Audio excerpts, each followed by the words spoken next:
What are ripoffs, tourist traps, and scams around Tokyo, Japan? Find out next on Jaycation. Hey, what's up, Jaycationers? Welcome back to another video here in the Tokyo, Japan series. And in today's video, I'm gonna give you ripoffs, tourist traps, and scams around Tokyo, Japan. Now, these tips are not designed to scare you into coming to Tokyo, Japan and prevent you from flying long distance to come here. It's just to make you guys aware, this is one of the safest cities in the world, one of the most honest cultures in the world, but there are still some dark spots, some places where you can pay for overpriced goods. This is how honest this place is. There are restaurants here that had to raise their prices by just yen, by cents, and they had to post letters apologizing about having to raise their prices, even just a few cents.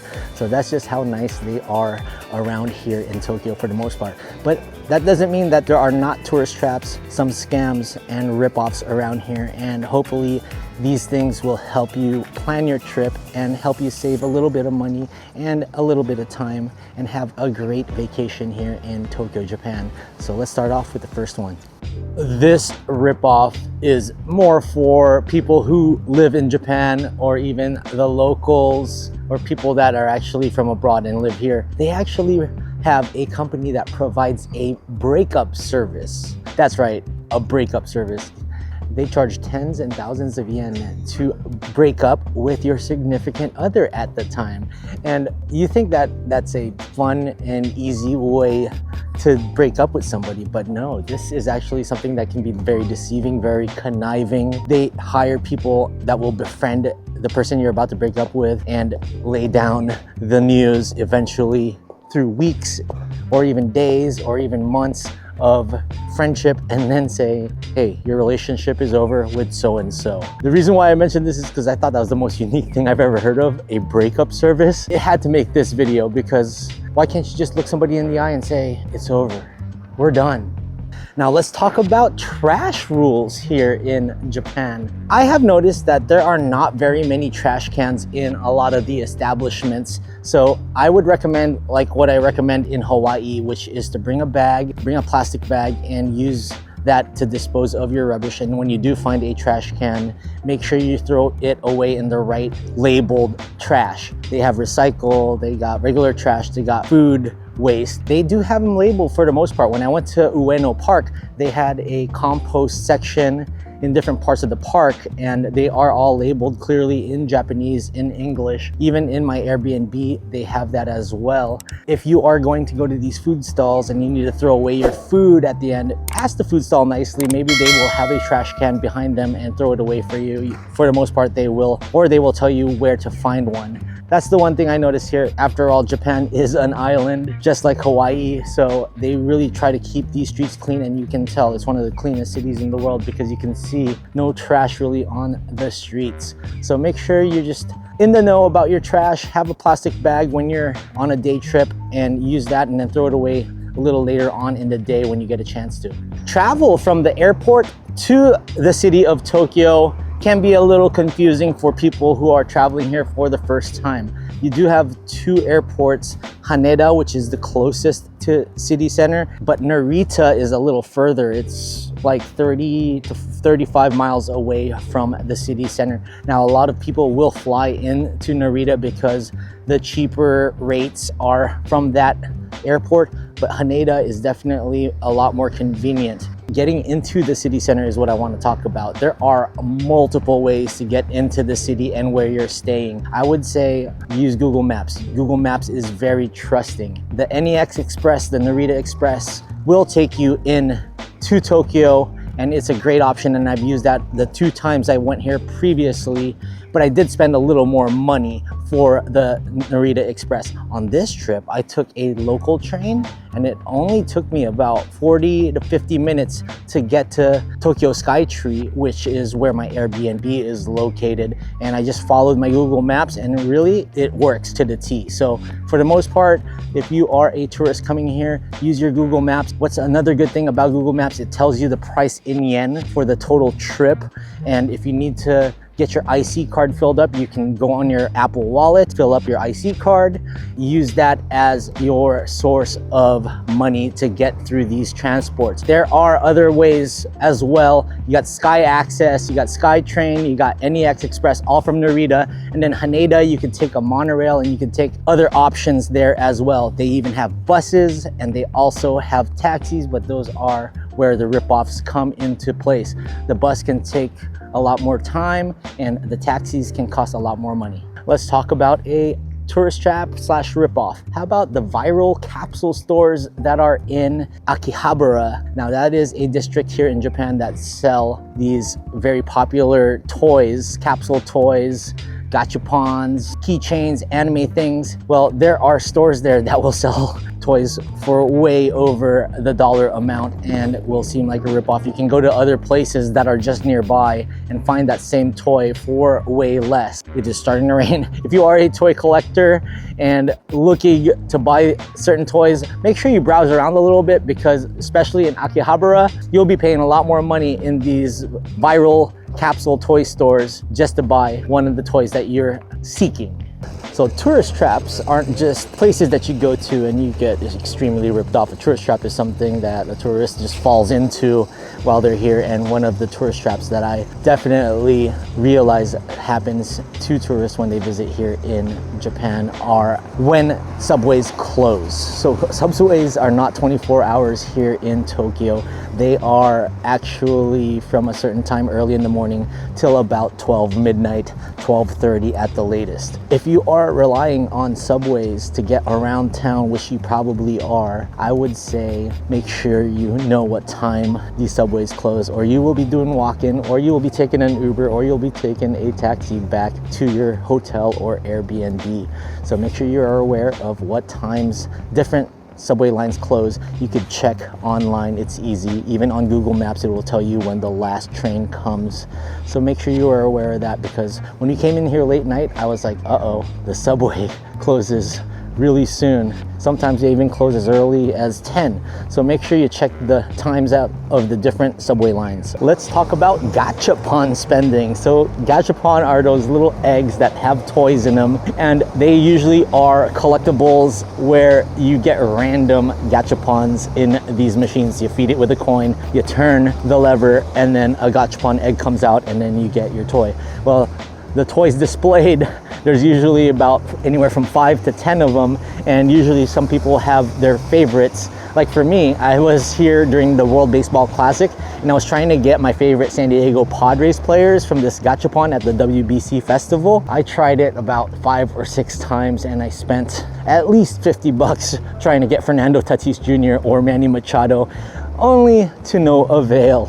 And those numbers add up. So if you do come here to Tokyo, just know your gachapon spending, maybe you have a budget. Maybe say, hey, I'll put away $25 for it, $50 for it, $100 for it, depending on what you're trying to get. But don't overspend on these, because they can easily just add up. You think it's little by little, but then next thing you know, you have like 6 or 7 gachapons that you don't even want, and your money is wasted. Another tourist trap is getting lost in the subway and not following the signs. When I first came here, it did get a little overwhelming trying to find the right exit or try to find the right subway line. But if you just take a deep breath and just take your time, go off to the corner so you're not in the way of people trying to commute from day to day, and just look at the signs. If you are using Google Maps, it will tell you the exact exit, the exact train car you need to be on, the exact line. It'll tell you the platform and all that good stuff. So read the subway signs. It is very important. There are toilets in the subway too, so if you need to go to the restroom, there are toilets available at your disposal. There are plenty of toilets available over there, but very important, follow the signs. If it says to go out this certain gate, go out that certain gate. It's a lot easier for you to walk. And if you are handicapped, can even go on Google Maps. This is not sponsored by Google Maps, by the way, and select handicap accessible, and it'll tell you all the elevators, escalators, and ramps that you can use, and it'll give you that route. It'll try its best. For the most part, you're gonna be using a lot of stairs at these subways, so just know that. There are also quite a few tourists that come here and don't take advantage of the tax-free benefits that you do get at most of these stores. places like Don Quixote or other department stores or even some smaller shops around town. Well, here's the deal. You do have to spend about 5,500 yen at these places, have your passport ready to go, and they will give you the tax-free. Sometimes it will automatically be deducted from the total of your bill, or sometimes you will have to go to another tax-free counter like I did over in Alpin, Tokyo, and they will give you money back after you purchase your tax-free item. There are other rules like putting cosmetics in a tax-free bag and having it be sealed until you leave the country. There are rules on that, so make sure that you are aware of that as well.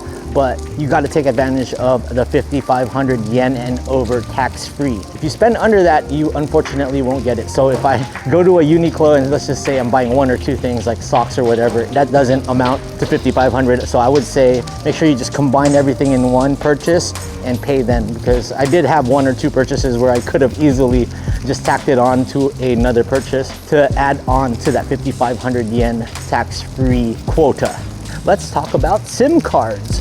Right when we landed here in Tokyo at Narita Airport, right as soon as we got off the airplane, I noticed people going off to the side, getting into their little SIM card tray and putting in SIM cards, and right away being able to get service here in Tokyo. It is important because especially right when you get off the plane, you're gonna have to do your customs form and your immigration form, and you could do all that online. I will link down below so you could fill that out 72 hours prior to your departure to Tokyo.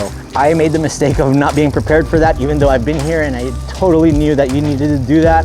When I got here with my parents, because we were in the Philippines for 3 weeks, I had to fill it out physically, and that took a little more time and that delayed us just a little bit more to get into town. But you can totally do it beforehand. Have a QR code, just scan the QR code at immigration, scan the QR code at customs, and you're good to go. And just know those are two separate things, immigration and customs, that you need to fill out forms for. But for the SIM cards, if you don't have a SIM card coming in here, I would recommend the app Saily, where you can get an eSIM. They're not sponsored, by the way, but they have been sponsored by the channel before, and you can get really cheap rates here for the certain amount of days that you are here in Tokyo. So make sure you check out Saily. That is what I definitely recommend. Also get yourself a VPN, NordVPN, and that will help you with cyber attacks while you're away. My best friend was here in Japan just recently, and he did get hit with his credit card with some scam, a gift card scam. Long story short, it was a big headache for him to fix up. So make sure you guys have NordVPN so that none of these scams happen to you. Another thing you can do for SIM cards is go to the vending machine or go to some kiosks at Narita Airport and grab a SIM card so you're well connected during your trip here. Right behind me is Asakusa's famous shopping street. Over on this street, you'll see crowds and crowds of people here buying souvenirs. They have kimonos, they have Tokyo magnets, and a bunch of other things that you can buy over here, and they are just mass-produced and way overpriced. If you're looking for more local, go to these festivals like cherry blossom festivals at Ueno Park, or just more of these artisan stores to get your legit souvenirs. Over here, they are a little bit more overpriced, and if they are not overpriced, they are mass-produced and you can get them anywhere else. You could even just go to a Don Quixote and grab them. But this street right here, it gets super busy during the day. I'm filming this video at 7:45 in the morning in the rain. In about 3 hours, 4 hours, around 10 or 12 o'clock, it gets packed and you can't even walk down this. It's really hectic on the way to Sensoji Temple. Let's talk about tourist trap restaurants around Japan.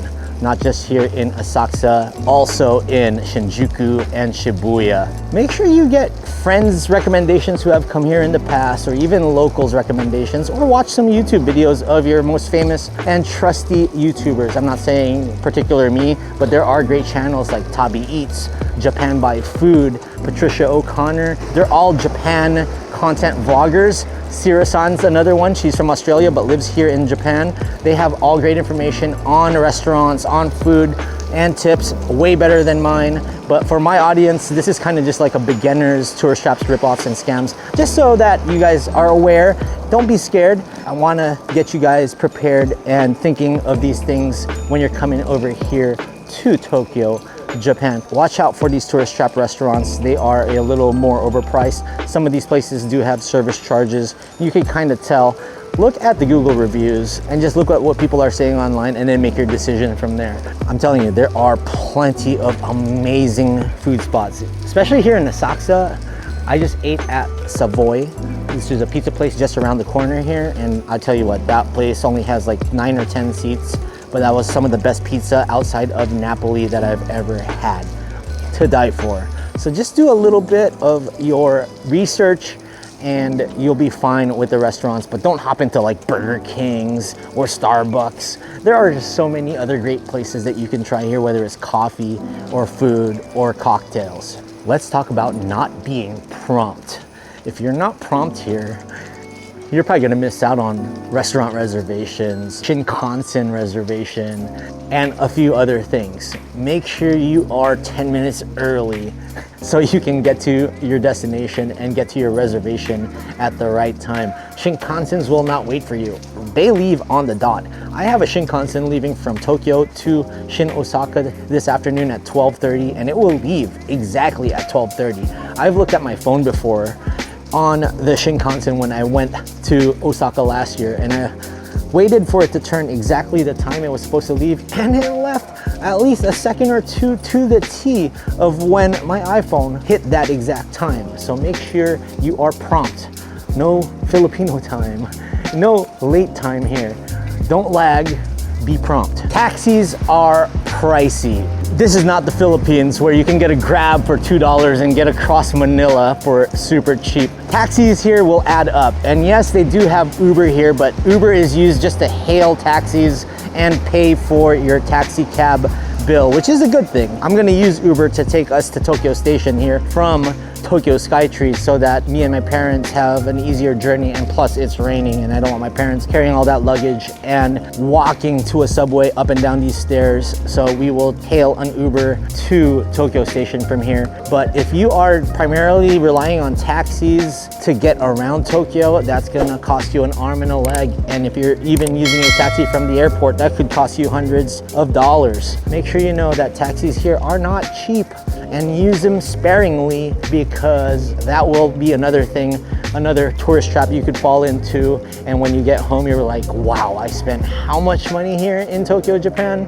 Use the IC card, use the subway, and get used to riding these subway lines. This is the best subway system in the world, and I can see why. We got to Disneyland easily, and you follow the directions on Google Maps and you're good to go. Did you know that it is a strict legal requirement for you to be carrying your passport here in Japan at all times? So make sure you have it with you, either in a secure safety pocket pouch or in a zippered pocket or somewhere buried in your bag. But you do always have to have your passport with you here in Japan, and it's always great to have it, because if you don't and you have it locked up in your hotel or your Airbnb, you can't do these tax-free things, because they do ask for your physical passport when you do the tax-free.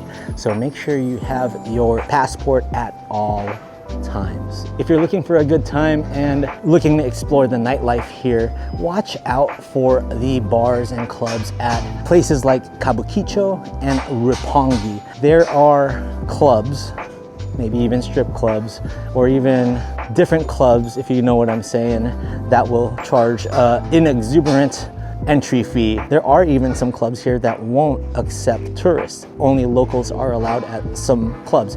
So at Roppongi and Kabukicho, make sure you are aware that some of these bars are ripoffs and even scams. I can't really name all of them, but you will know, because it's like any other place, whether you're in Europe or here in Japan or in the Philippines or in other places that are very touristy. You will have club promoters or sexy ladies trying to draw you into these places, into these alleyways, and you're thinking you're about to get an authentic experience, and you end up just spending way too much money on a super dry Asahi or a Sapporo, or on a watered down gin and tonic or a Nika whiskey.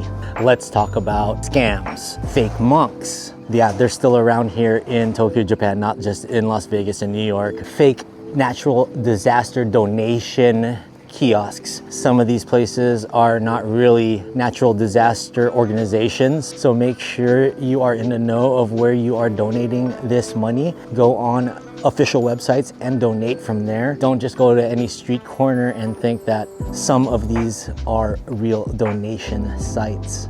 there are also some fake taxis around here. I don't think it's that much, but there are fake taxis, so watch out for that. Make sure you use Uber and a few other apps that they do use here in Japan to hail taxis that are legitimate. There are also fake model agency scams. They will target young, beautiful women and even some handsome men in places like Harajuku, Shinjuku, Shibuya, and say, hey, we're running a model agency, you should check this out, and for this fee I can get you this Instagram famous or this TikTok famous. Just be aware that some of these agencies are fake.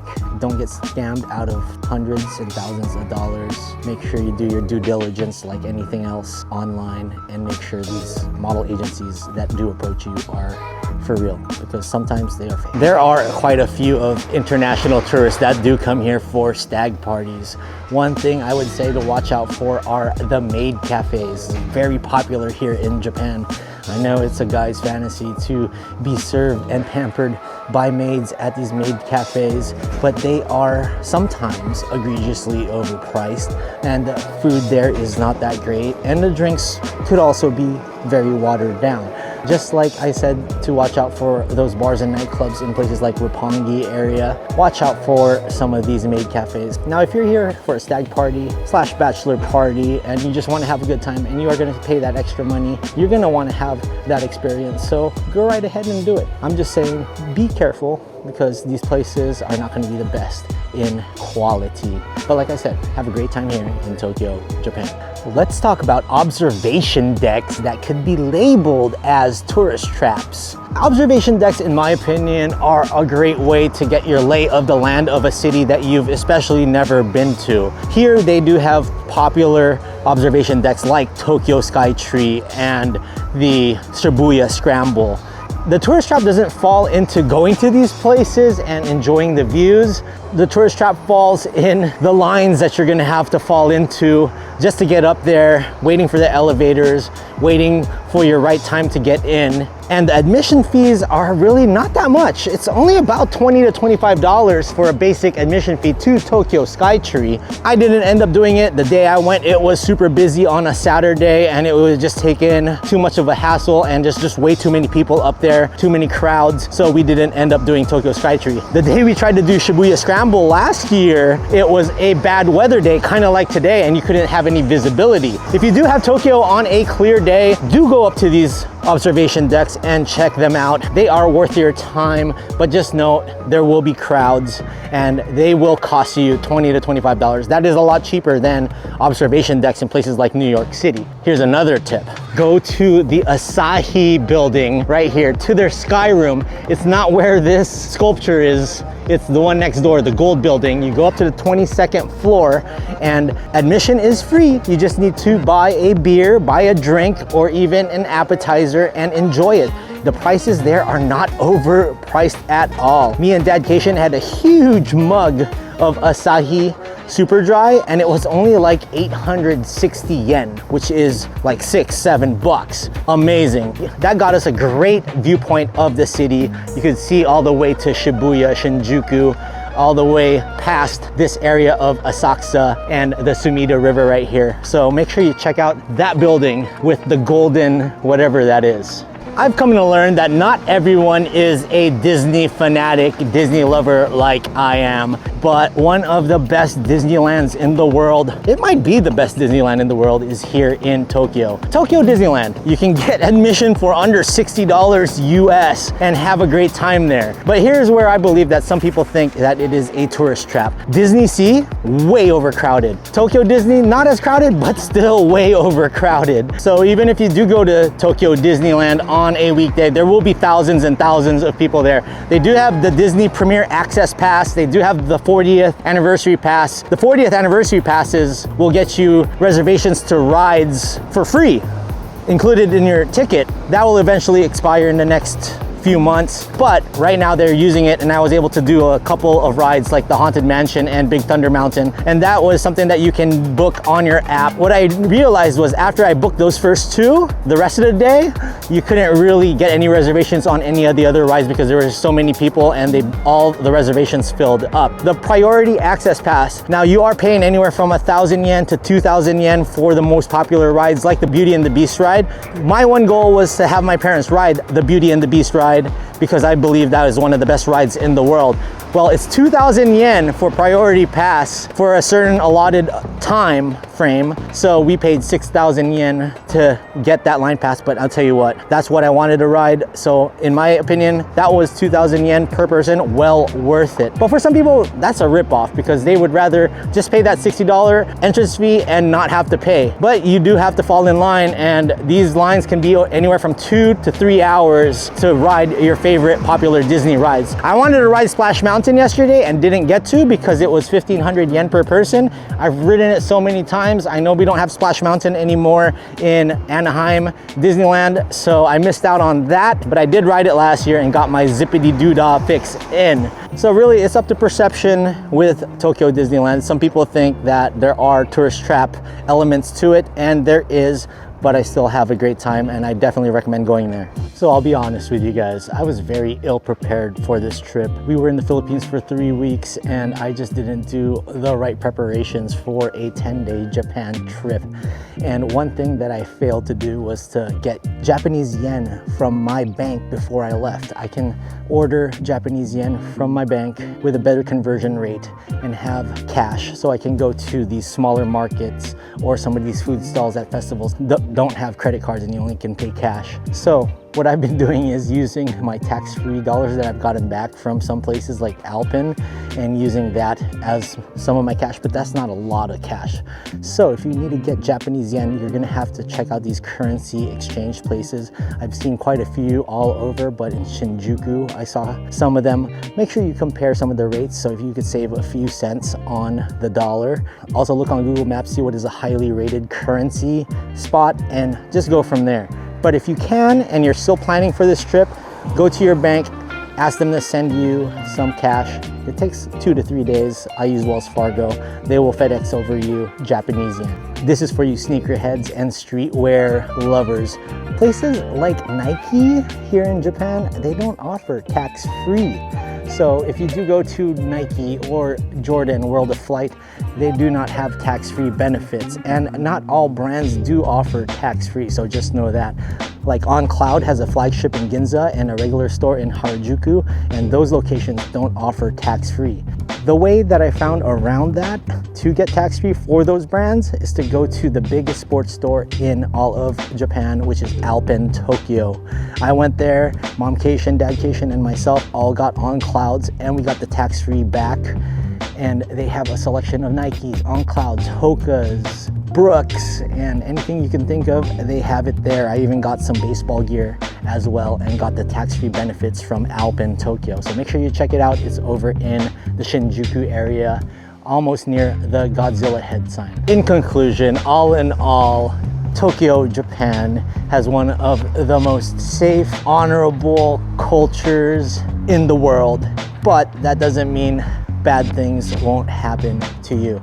You can leave a scarf on the ground and come back 20 minutes later and still find it laying there. You can leave a bag by the park bench and possibly come back an hour later and it's still there. But you could also go back and it's not there anymore, because it's not just the locals that are living here, but there are also tourists that will probably pick these things up and take them away. But for the most part, you can count on it being a very honorable society. But I just wanted the tourists that are coming here to Japan and are preparing for their trip to be aware of these things, so that you know exactly what's happening and what to do, and you are prepared and you have the best trip possible here in Tokyo, Japan. So if you guys like this video, please give it a thumbs up. I'd really appreciate it. Subscribe to Jaycation. Only 34% of you who watch these videos are subscribed to the channel, and I'd really appreciate it, so we can get to 200,000 subscribers in 2026. There will be more content here in Tokyo and Osaka around Japan over the next few weeks, so stay tuned for that, and we will see you guys in the next one. Comment down below and be nice. and let me know what other rip-offs and tourist traps and scams that you know of here in Tokyo. In the words of me, stay traveling. Tokyo. Sayonara.